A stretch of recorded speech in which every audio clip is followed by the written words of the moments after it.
పార్టీలో ఉండి కొట్లాడిర్రు, అన్నీ జరిగినాయి. కానీ మరి బీఆర్ఎస్ పార్టీలో మొదటి నుంచి ఉన్న వాళ్ళని, ఆ పార్టీనే నమ్ముకున్న వాళ్ళకి కాకుండా ఈయనకి ఎట్లా ఇచ్చిర్రు అనే ఒక చర్చ కూడా బీఆర్ఎస్ పార్టీకి సంబంధించి నడుస్తోంది. అంటే మా అట్లాంటి చర్చ మా బీఆర్ఎస్ పార్టీలో ఏం లేదండి. కేసీఆర్ బీఆర్ఎస్ గారు పార్టీలో బయటకు ఎక్కువగా మాట్లాడరు కాబట్టి మీ దాకా వచ్చి లేదు ఉండదు ఆ లేదు విషయం కానీ. అట్లేం లేదు. అంటే శ్రవణ్ గారి విషయంలో అంటే గవర్నర్ కోటాలో ఎప్పుడైతే ఆగిపోయిందో ఆనాటి నుంచే కేసీఆర్ గారు తనని ఎట్లా పంపించాలి అనే దాంతోనే ఆలోచనలో ఉన్నారు. ఏది ఎమ్మెల్సీగా శాసన మండలికి. దానికి తగ్గట్టుగానే ప్లాన్ చేశారు. కానీ ఇప్పుడు ఒక అవకాశము ఎమ్మెల్యే కోటా కింద వచ్చింది కాబట్టి తనని చేయాలని చెప్పేసి అని అనుకున్నారు. ఇక్కడ ఎవరు పనిచేసిన వాళ్ళు మీరు అన్నట్టు ఉన్నారు, లేరని కాదు. కాకపోతే ఈయన దగ్గర దాకా వచ్చి ఆగిపోయిన సందర్భాలు ఉన్నాయి. అదేవిధంగా గతంలో కూడా ఎమ్మెల్యేగా ఆశించి భంగపడ్డ పరిస్థితి ఉంది. ఆ రోజు ఉన్న కూర్పు, ఆ రోజు ఉన్న సమస్యలు, అనేక సమస్యల కారణంగా ఆగిపోవాల్సిన పరిస్థితి వచ్చింది. సరే, తను చివరికి వేరే పార్టీలు పోయినా ఈరోజు మళ్ళీ బీఆర్ఎస్ పార్టీతోనే ఉన్న పరిస్థితి. రాజకీయాలలో ఎప్పుడు ఏదైనా జరగవచ్చు మేడం. కాంగ్రెస్ పార్టీ ఇప్పుడు శ్రవణ్ గారు చాలా ప్రశ్నలు సంధించారు. రేపు మండలికి పోయిన తర్వాత మళ్ళీ కేసీఆర్ గారిని ప్రశ్నిస్తారేమో, అడగండి అని చెప్పేసి అంటే తెలుసుకోండి, చూసుకోండి అని అంటే ఎవరికి ఏది అసాధ్యం? కాంగ్రెస్ పార్టీలో ఉన్నవాళ్ళు అడగరా, మాట్లాడరా, మాట్లాడడానికి అవకాశం లేదా? రేపు రాబోయే రోజులలో ఏ పరిస్థితులు ఎటువైపు నెడతాయో కూడా తెలియదు. కాబట్టి నేను దాసోజు శ్రవణ్ గారు అంటే ఈ రకంగా మాట్లాడతారు అని చెప్పేసి నేను అన్నాను. ఇంకా మాట్లాడడానికి ఛాన్స్ మాత్రం కాంగ్రెస్ పార్టీలో ఉంటుంది. ఎందుకంటే వాళ్ళు ఎప్పటికప్పుడు వాళ్ళ అధిష్టానం మీద మాట్లాడతారు, అదేవిధంగా పక్క వాళ్ళ మీద మాట్లాడతారు. పక్కనే కూర్చొని అంతా సెటరైట్గా మాట్లాడి పక్కనే పోయి కామెంట్ చేసుకునేది ఉంటుంది, రకరకాలుగా ఉంటుంది. వాళ్ళ మీద వాళ్ళే కంప్లైంట్ ఇస్తుంటారు. కానీ మా పార్టీలో అట్లాంటిది ఉండదు, శ్రవణ్ గారి నుంచి రాదనే నేను అనుకుంటున్నా ఖచ్చితంగా. ఏం లేదు మేడం, అంటే దాసోజు శ్రవణ్ గారితో పాటు ఆ రోజు భంగపడిన వల్ల సత్యనారాయణ గారు కూడా ఉన్నారు. మరి వారికి ఇవ్వచ్చు కదా, ఎందుకు దాసోజు శ్రవణ్ గారికి అని? అంటే ఇట్లా ప్రశ్నలు లేవలెత్తుకుంటూ పోతే ఎవరికి పదవులు రావు. సో ఇచ్చిన వాళ్ళకు లెట్స్ అప్రిషియేట్, రాని వాళ్ళకు ఎట్లా అకామిడేట్ చేయాలనో వాళ్ళ సామాజిక వర్గాల లేకపోతే దేనిపైన సలహాలు ఉంటే ఇవ్వండి. డెఫినెట్గా ఇంతకుముందు అన్నారు చెప్పిన సలహాని ఎట్లయితే ఐ యాక్సెప్టెడ్ అట్లాగే పార్టీ కూడా యాక్సెప్ట్ చేస్తుంది. ఎవరైనా అవకాశాలు పర్సన్స్ ఒకవేళ మేము ఎవరైనా మర్చిపోతే మీ ద్వారా మేము గుర్తు చేసుకుంటాం. పార్టీలో ఉన్న వాళ్ళకి ఎందుకు ఇచ్చారు, వాళ్ళకి ఎందుకు ఇచ్చారు, వీళ్ళకి ఎందుకు ఇచ్చారు డెఫినెట్ గా ఈ రోజు అంటే చర్చా వేదికల పైన బయట ఒక వార్త చక్కర్లు కొడుతుంది కాబట్టి నేను సందర్భంగా చెప్పినాన్ని నేను విమర్శించాలని కాదు. విజయశాంతి గారి మీద ఉన్నంత చర్చ బీఆర్ఎస్ పార్టీ మీద ఉందా?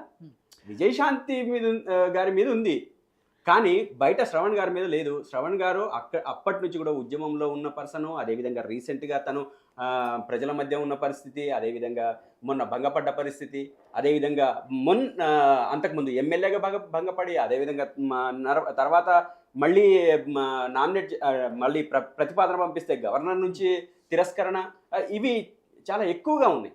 సో దాన్ని తీసుకోవడంలో పెద్దగా ఎవరు చర్చిస్తారని నేను అనుకోవట్లేదు. కానీ విజయశాంతి గారి విషయంలో ఎక్కడా లేని పేరు వచ్చిందే అని చెప్పేసి చర్చ నేను ఇవాళ అదే అయిన నుంచి ఇవాళ నేను సోషల్ మీడియాలో చూస్తుంటే అసలు ఎక్కడి నుంచి వచ్చింది ప్రతిపాదన అనే ప్రశ్ననే ఎక్కువ మంది నుంచి వస్తుంది, కింద కామెంట్స్లలో కానీ లేకపోతే డైరెక్ట్గా ఎవరైనా వీడియో చేస్తే కానీ. అసలు విజయశాంతి గారు ఎక్కడ, ఎందుకంటే మూలను కూర్చుంది కదా, అసలు ఎక్కడ వాయిస్ లేదు కదా.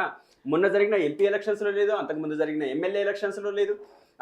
ఎక్కడో ఒక చోట లైమ్ లైట్లో ఉంటే విజయశాంతి గారికి ఇవ్వడంలో తప్పేం లేదు అని చెప్పేసి అని అనుకుంటారు. అయినా నేను ఇప్పుడు విజయశాంతి గారికి ఎందుకు ఇచ్చారనే ప్రశ్న నా దగ్గర నుంచి రాలేదు. ఒక మహిళగా వాళ్ళు ఏ సమీకరణల కారణంగా కావచ్చు, మహిళలకు ఎక్కువ ఇంపార్టెన్స్ ఇస్తే సంతోషించే దాంట్లో నేను ముందుంటాను. సో తనకి ఇచ్చారు, సంతోషం.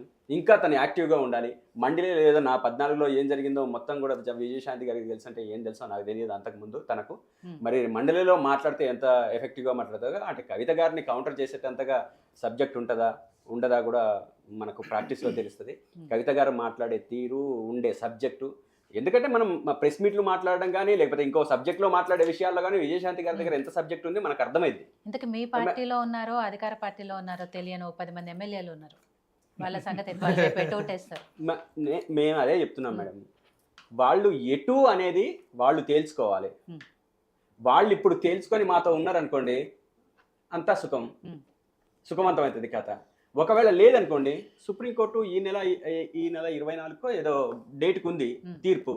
సో దాని నుంచి విత్డ్రా కావడమా, లేదా మేము అదే పార్టీలో ఉన్నామని చెప్పిర్రు అనుకోండి, ఏం ప్రాబ్లం లేదు. మేము అంగీకరించినా ఇంకా ఎటువంటి ప్రాబ్లం లేదు. లేదు అని అంటే బై ఎలక్షన్స్ ఖచ్చితంగా వస్తాయి.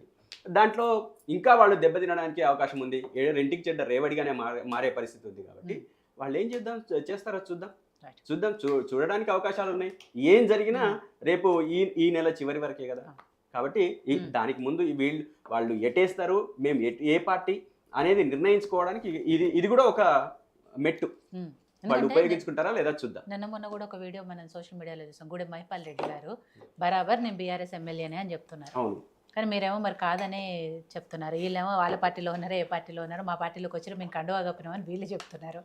ఏం జరుగుతుంది అనేది జనాలకు కూడా చాలా కన్ఫ్యూజన్గా ఉంది. అంటే మేమేమంటున్నామంటే మేడం, అదే మహిపాల్ రెడ్డి కావచ్చు, లేదో XY పర్సన్స్ ఎవరైతే ఉన్నారో వాళ్ళు పోయి రేవంత్ రెడ్డి గారితోనో లేకపోతే XY పర్సన్స్తోనో ఎట్లయితే కండవా కప్పుకున్నారో, ఆ రోజు కండవా కప్పుకొని మళ్ళీ ఒక చర్చ ఏంటంటే అది కాంగ్రెస్ పార్టీ కండవా కాదని మాట్లాడుతున్నారు. ఎంత విచిత్రం ఇది. కప్పింది నిజమే, కానీ కాంగ్రెస్ పార్టీ కండవ కాదని చెప్పేసి మాట్లాడుతున్న పరిస్థితి ఉంది. నేనేమంటున్నానంటే, సరే అది ఏదో ఒక కండవ కప్పుకున్నారు. ఎందుకంటే ఇప్పుడు బ్రాండ్గా ఇప్పుడు రేవంత్ రెడ్డి గారి నుంచి కప్పుకున్నారు అనుకోండి, కాంగ్రెస్ పార్టీ కదా అర్థం, వేరే పార్టీ అయితే కాదు కదా. కాంగ్రెస్ పార్టీ అని కాదని చెప్పేసి అనుకోవడానికి ఏమైనా ఉంటుందా? అయినా వాళ్ళ వితండవాదన వాళ్ళకు ఉంటుంది. సరే వదిలేద్దాం.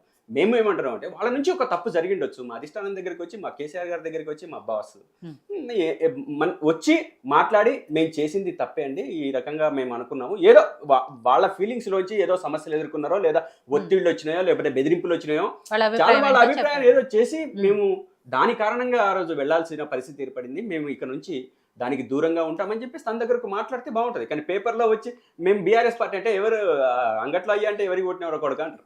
కాబట్టి కుదరదు. అట్లా వచ్చి అధిష్టానం దగ్గర మాట్లాడాలి, కేసీఆర్ గారితో మాట్లాడితే మా నుంచి జరిగిన పొరపాటు తప్పుని మీరు క్షమించాలని చెప్పేసానంటే ఆలోచించడానికి అవకాశం ఉంటుంది. కానీ బయట ఉండి మాట్లాడితే దానికి వెయిట్ ఉండదు, ఆ మాటకు విలువ ఉండదు. ఎందుకంటే ఆయన ఆఫీస్లో ఇంకా కేసీఆర్ గారి ఫోటోనే ఉంది. ఇలాంటివన్నీ ఉండటం వల్ల మహిపాల్ రెడ్డి గారి విషయాలు ఎక్కువ డౌట్లు వస్తున్నాయి. రైట్, వెంకటరెడ్డి గారు, సరే ఇక్కడ మీకు అంటే తెలంగాణలో ఎమ్మెల్సీ స్థానాలకి లేకపోయినప్పటికీ ఆంధ్రప్రదేశ్లో కూటమిలో భాగంగా ఒక స్థానం అయితే వచ్చింది. అది కూడా సోము వీర్రాజు గారికి వచ్చింది. సోము వీర్రాజు గారు గతంలో కూడా ఎమ్మెల్సీగా పనిచేశారు. సో దాని గురించి రాష్ట్ర అధ్యక్షులు కూడా పనిచేశారు. ఆంధ్రప్రదేశ్ రాష్ట్ర పురంధేశ్వర్ గారి కంటే ముందు ఆయనే ఉన్నారు కదా. అందుకే ఎందుకంటే ఆయనకి ఇవ్వాల్సిందే, ఎందుకు ఎప్పటి నుంచో పనిచేస్తూ ఉన్నాడు.